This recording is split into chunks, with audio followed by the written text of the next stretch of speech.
Bienvenue dans cette édition spéciale de Futuris dédiée au domaine de mission établi par l'Union européenne dans la recherche et l'innovation pour trouver les solutions aux grands défis de notre époque. Ils figurent dans le programme Horizon Europe qui sera lancé en 2021 et sont au nombre de 5.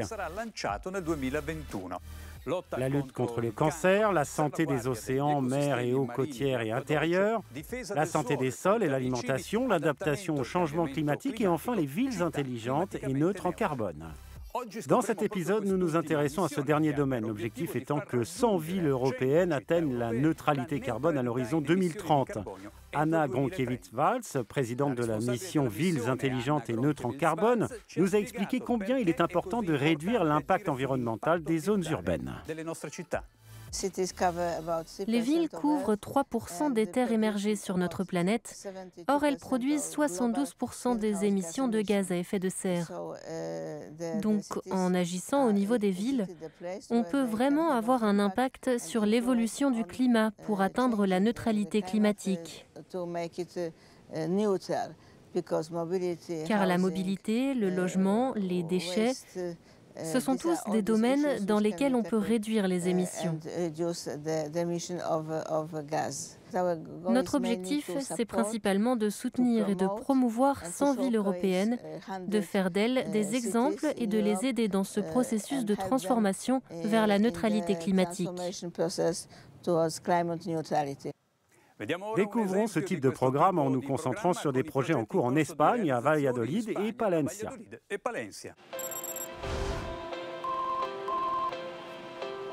Plus de la moitié de la population mondiale vit dans des zones urbaines. Ce pourrait être 80% en 2050.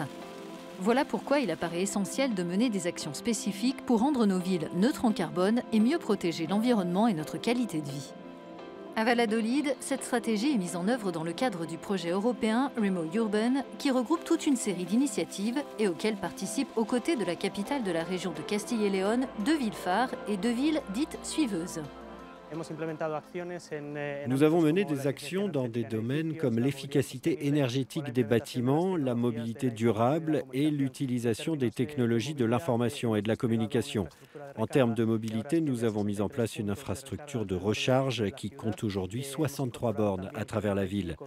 Nous avons aussi ajouté 45 véhicules électriques à différentes flottes de livraison de fin de parcours, ainsi que 2 bus électriques dans le cadre du projet et encore 3 autres déployés par la municipalité. Grâce à la technologie qui a été adoptée, le temps de recharge est de 6 minutes pour les bus, de quoi assurer le trajet d'un terminus à l'autre. Ces bus, mais aussi la flotte plus vaste de véhicules électriques et l'infrastructure de recharge ont fait changer les habitudes. Le résultat, c'est que les citoyens et les usagers ont très bien accueilli ces initiatives, en particulier ceux qui se rendent très souvent dans le centre-ville, comme les transporteurs de marchandises, les livreurs de fin de parcours, les taxis et ceux qui circulent dans la ville en voiture.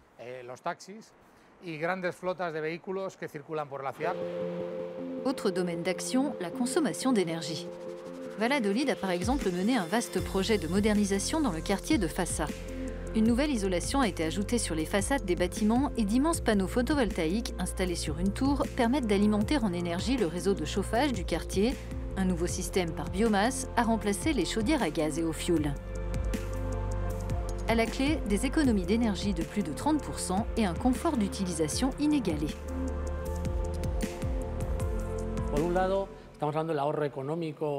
Les riverains font des économies d'énergie en réduisant leur consommation et grâce à cela, cet investissement est amorti. Et puis, on réduit aussi les émissions de CO2. On peut dire que ce projet a permis d'éviter de rejeter environ 780 tonnes de CO2 dans l'atmosphère, ce qui correspond à une plantation annuelle de 2500 arbres.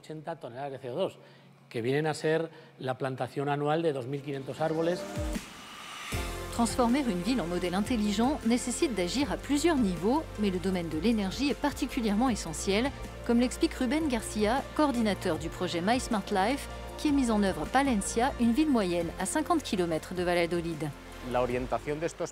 L'ambition de ces projets, c'est de travailler sur la durabilité et la résilience des villes. Nos villes sont évidemment très énergivores. La majorité d'entre nous y vit et ici, nous avons des difficultés quand il s'agit de fournir de l'énergie propre. Ce qui est encouragé dans ce type de projet, c'est le développement de programmes pilotes très innovants pour aller vers cette transition énergétique. Rendre l'environnement urbain plus durable, limiter les émissions de CO2 et généraliser l'utilisation des énergies renouvelables font partie des objectifs du projet My Smart Life soutenu par l'Union européenne.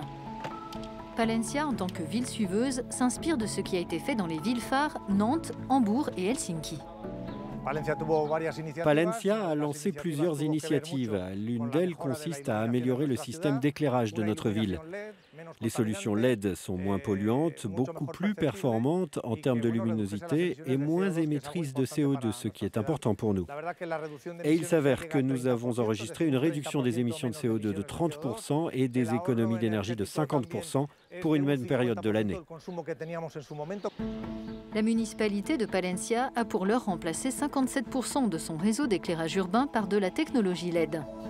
L'intensité de l'éclairage et le laps de temps pendant lequel il est allumé peuvent être modifiés en fonction de différents paramètres. Grâce à une application dédiée à l'éclairage intelligent, on peut contrôler l'éclairage au niveau de chaque lampe.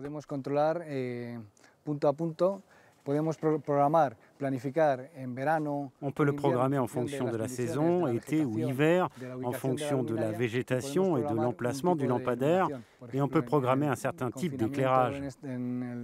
Par exemple, pendant le confinement que nous avons tous subi, nous avons pu réduire l'éclairage de 30% grâce au contrôle lampe par lampe.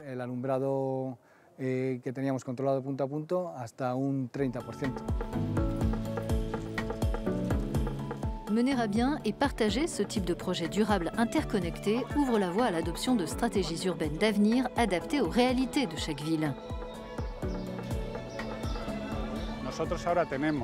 Nous avons aujourd'hui l'obligation de commencer à imaginer la ville que nous voulons avoir à l'horizon 2030. Une ville qui aura réalisé tous ses projets et qui poursuivra ses efforts pour être agréable et avoir une meilleure qualité de vie.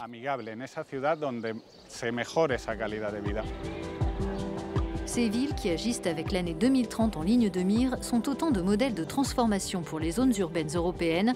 Elles s'inscrivent dans la dynamique du Pacte vert qui vise à faire de l'Europe le premier continent climatiquement neutre à l'horizon 2050.